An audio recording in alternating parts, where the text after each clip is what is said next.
2024년 12월 첫날 우리는 대림절 첫 번째 주일을 맞이하게 되었습니다. 대림절 또는 대강절이라고도 하는데요. 기다릴 대에다 이말림 혹은 내릴 강자를 쓰죠. 예수님의 오심을 기다린다 라는 의미가 됩니다. 본래 라틴어 아드와 베니레가 합쳐져서 만들어진 단어인데요. 오다 라는 뜻입니다. 교회력의 연주기는 크게 두 축으로 형성이 되어 있습니다. 하나는 대림절기와 성탄절기, 주연절기로 이어지고요. 또 하나는 사순절기와 고난주일, 성금요일, 부활절기 그리고 성령강림절로 이어지는 흐름입니다. 교회력은 대림절을 연주기의 시작으로 봅니다. 쉽게 말하면 새로운 한 해가 대림절 첫 번째 주일과 함께 열리게 되는 거죠.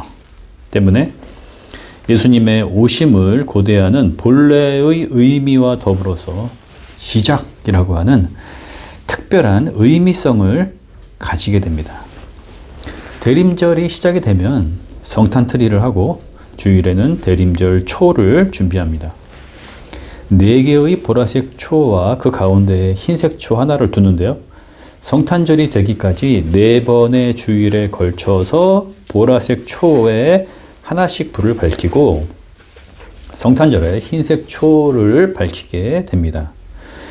이처럼 성탄을 향하여 나아가고 있기에 간혹 교인들 중에서는 대림절과 대림절기를 성탄을 준비하는 기간 정도로 생각하는 데에 머무르는 이들이 있습니다.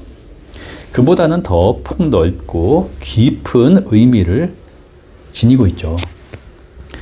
성탄의 오심과 기다림, 재림 곧 종말의 주님이 오신다는 것과 그때를 향한 기다림과 준비라고 하는 이 양측 모두 오심의 의미를 포함하고 있기 때문입니다. 뿐만 아니라 두 오심 사이에서 우리는 살아가고 있습니다.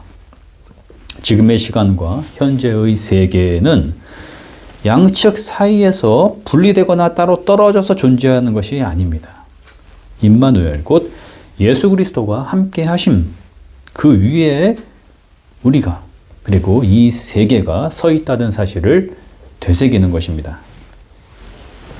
4번의 대림주일 교회력 성서 본문은 그리스도의 오심, 마지막 날에 대한 언급, 세례 요한의 메시지, 마리아의 믿음과 천사의 고지 등의 본문이 제시됩니다.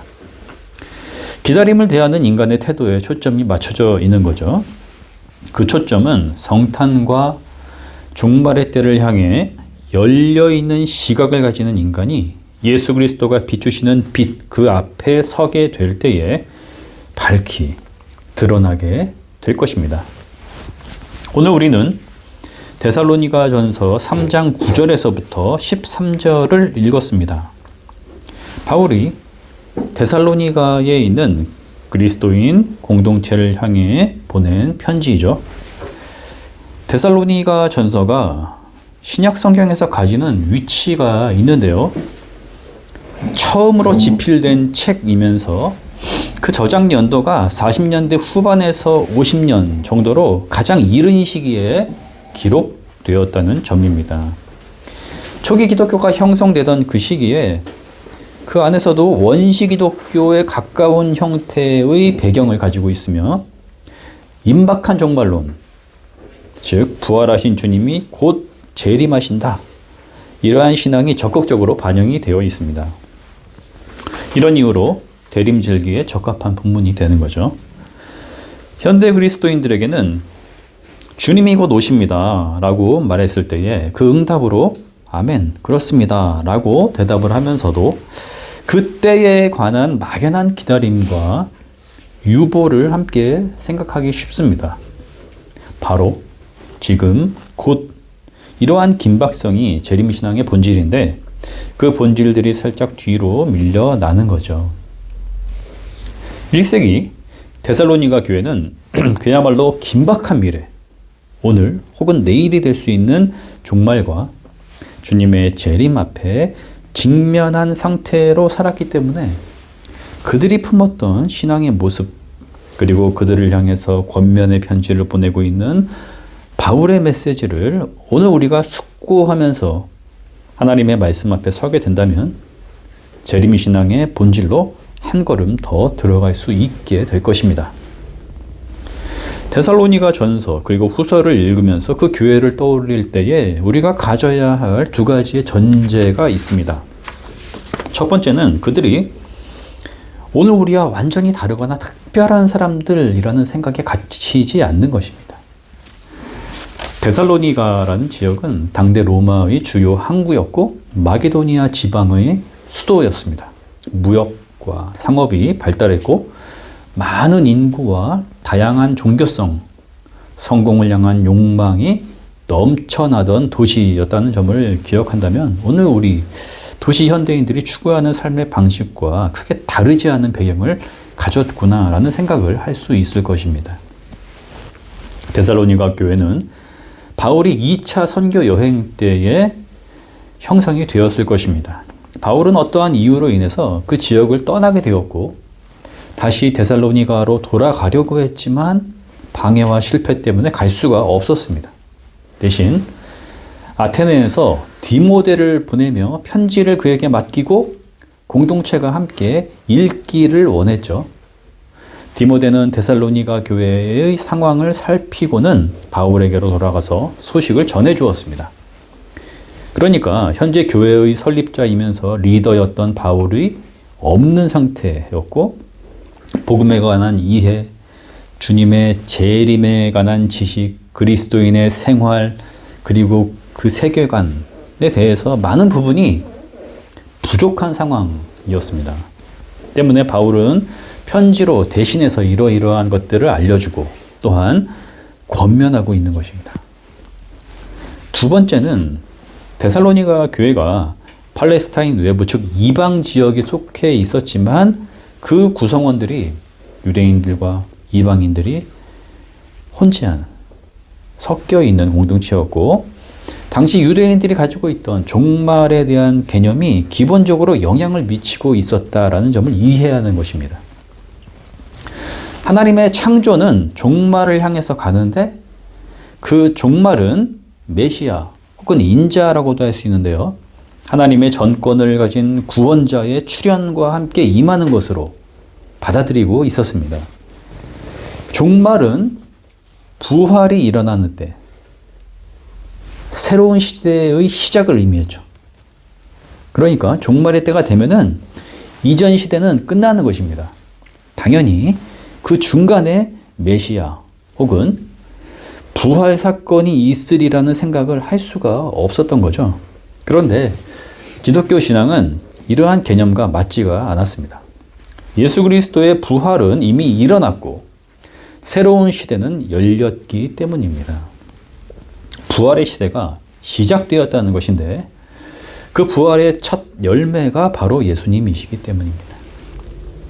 교회와 그리스도인들은 부활이 시작된 이미 그리고 종말의 완성과 새 몸을 입을 부활의 때인 아직이라고 하는 두 시간 사이에 머물게 됩니다.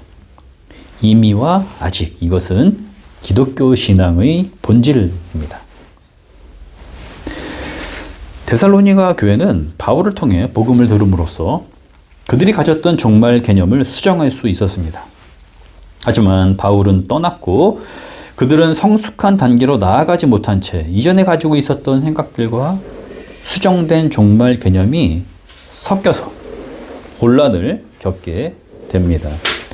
그 중심 화두가 된 것이 바로 주님이 재림하실 때에 그 이전에 죽은 성도들은 어떻게 되는가 하는 문제였습니다.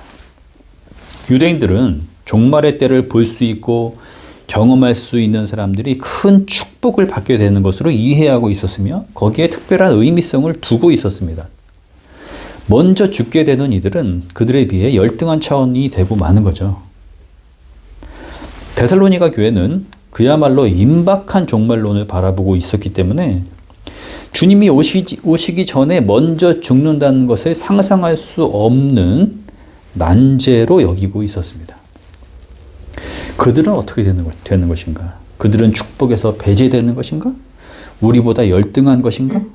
이러한 질문들이 생겨났죠. 바울은 이 모든 상황을 염두에 두고서 편지를 통해 먼저 종말과 주님의 재림에 관한 지식을 전하여 줍니다. 혼란을 그치고 확고한 믿음 위에 서기를 바랬던 거죠.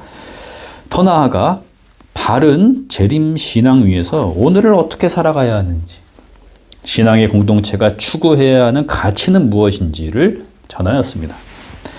바울은 주님이 반드시 재림하신다는 것을 먼저 강조합니다. 그때에 먼저 죽은 성도들이 일어나게 될 것이고 살아있는 성도들보다 앞서서 주님을 맞이하게 된다는 것이죠. 살아있는 성도들은 공중으로 들려 올라가 주님을 맞이하게 될 것이다. 이렇게 알려주었습니다. 바울은 5장 1절에서 그 때에 대해서는 더 쓸 필요가 없다라고 선언하였는데요. 주님의 날이 밤의 도둑처럼 임하기 때문에 인간이 예측하거나 계산할 수가 없다는 것이죠. 그 날에 연연하거나 예측하려는 자들은 두려움과 비상식적인 준비의 자세를 취하게 되는데 이것은 성도가 지녀야 할 바른 태도가 아니라고 본 것입니다. 이미 예수 그리스도의 부활의 빛에 거하는 자들은 그때가 언제이든 간에 그 빛 안에 거하는 생활의 연장선에서 주님의 재림을 맞이하게 되는 것입니다. 두려움과 비상식적인 준비는 불필요한 것이 되는 거죠. 그 때에 연연하는 것 그리고 빛 안에 머무는 상태, 이 둘은 큰 차이가 있습니다. 전자는 기본적인 인간의 마음가짐, 그 베이스가 두려움이고 후자는 평안과 기쁨이기 때문입니다. 바울은 전자에 속한 이들이 있으며 그들이 내뿜고 있는 무거운 공기가 공동체를 위축시키고 있다는 사실을 알고 있었습니다. 그래서 종말의 시간 앞에 마음이 뺏김으로 인해 생활이 무너지는 것을 경계해야 한다라고 말하는 것이죠. 가정생활에 충실해야 하는데 특히 부부간에 좋은 인격적인 관계를 유지해야 한다. 공동체에서 형제애를 발휘해야 한다. 바울 자신이 데살로니가에 와서 일을 하면서 복음을 전했던 것처럼 자신에게 맡겨진 현재의 일에 충실해라. 이러한 권면들이었습니다. 임박한 종말론 앞에 서 있던 데살로니가 교회 공동체를 향해 바울이 일상에서의 신앙생활에 관한 권면들을 전하는 부분에 우리의 마음을 쏟아 집중함으로써 오늘 우리에게 향하시는 말씀을 만나야 합니다. 주님이 오신 성탄의 날이 그러했고 성금요일이 그러했으며 부활의 날이 그러했듯 재림의 날 또한 어느 날이 될 것임을 우리는 의심치 않고 믿으면서 기다리고 있는데 우리 또한 두려움 가운데 있는 것이 아니라 이미 부활의 빛 안에 머물고 있기 때문입니다. 우리는 주님의 십자가와 부활을 통해 죄와 죽음으로부터 해방이 되었고 하나님의 그윽하시고 영원하신 생명의 품으로 받아들여진 사람들입니다. 이제 필요한 것은 부활의 빛 가운데에서 주님의 오심을 설렘과 기쁨으로 기다리며 그리스도인다운 삶의 스타일을 일상에서 유지하는 것입니다. 오늘 본문에서 바울은 단지 권면의 차원을 넘어서서 데살로니가 교회를 바라보며 기도문으로 주님이 변화시켜 주실 그리스도인다운 삶의 스타일을 청원하고 있습니다. 다음과 같이 재구성해 보았습니다. 우리 주 예수께서 자기의 모든 성도들과 함께 오실 때에 하나님 우리 아버지 앞에서 거룩함에 흠 잡힐 때가 없게 해 주시기를 빕니다. 주님께서 믿음의 공동체 안에서 형제 자매가 더불어 누리는 사랑을 더욱 풍성하게 하시고 그 사랑이 확장되어 이웃을 향한 사랑으로 흘러갈 수 있게 해주십시오. 주님이 믿음의 공동체가 마음을 굳게 할 수 있도록 도와주시기를 바랍니다. 아멘. 사랑을 실천함으로써 일상에서의 따뜻한 영성을 유지하는 것이 무엇보다 중요하다는 것이며, 거짓 복음과 마음이 흔들리게 하는 온갖 말들에 소중한 오늘의 순간들이 흔들려서는 안 된다는 것입니다. 바울이 데살로니가 후서 3장 3절에서 권하고 있는 말씀에도 귀를 기울여 보십시오. 여러분은 아무에게도 어떤 방식으로도 속아 넘어가지 마십시오.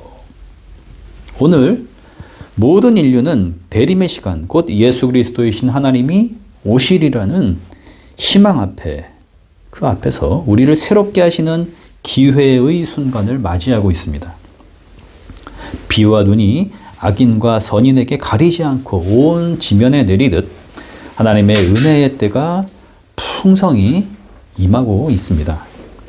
어떠한 삶의 자리, 삶의 여정 가운데에서의 한순간을 맞이하고 있든 하나님은 새로운 시작으로 한 사람 한 사람을 일으키시고 붙드시며 구원자이신 예수 그리스도를 향하여 나아갈 수 있도록 우리를 부르고 계십니다. 기쁜 마음으로 깨어 있으십시오. 그리고 선하신 주님을 신뢰하십시오. 아멘.